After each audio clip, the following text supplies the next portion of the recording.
اور یہ قرآن رب العالمین کا اتارا ہوا ہے، اس کو امانت دار فرشتہ لے کر اترا ہے، یعنی اس نے تمہارے دل پر اس کا القاء کیا ہے تاکہ تم لوگوں کو خبردار کرتے رہو، اور القاء بھی فصیح و بلیغ عربی زبان میں کیا ہے، اور اس کی خبر پہلے پیغمبروں کی کتابوں میں لکھی ہوئی ہے۔ اور کیا ان کے لیے یہ سند نہیں ہے کہ علماء بنی اسرائیل اس بات کو جانتے ہیں؟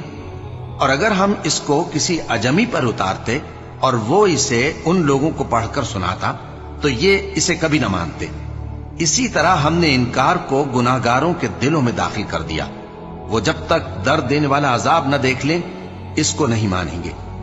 وہ عذاب ان پر ناگہاں آ واقع ہوگا اور انہیں خبر بھی نہ ہوگی۔ اس وقت کہیں گے کیا ہمیں مہلت ملے گی؟ تو کیا یہ ہمارے عذاب کے لیے جلدی مچا رہے ہیں؟ بھلا دیکھو تو اگر ہم ان کو برسوں فائدے دیتے رہیں پھر ان پر وہ عذاب آ واقع ہو جس کا ان سے وعدہ کیا جاتا ہے، تو جو فائدے یہ اٹھاتے رہے ان کے کس کام آئیں گے؟ اور ہم نے کوئی بستی ہلاک نہیں کی مگر اس کے لیے خبردار کرنے والے پہلے بھیج دیتے تھے تاکہ یاد دلا دیں، اور ہم ظالم نہیں ہیں۔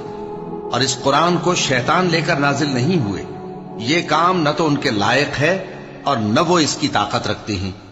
وہ تو آسمانی باتوں کے سننے کے مقامات سے الگ کر دیے گئے ہیں۔ تو اللہ کے سوا کسی اور معبود کو مت پکارنا ورنہ تم کو عذاب دیا جائے گا۔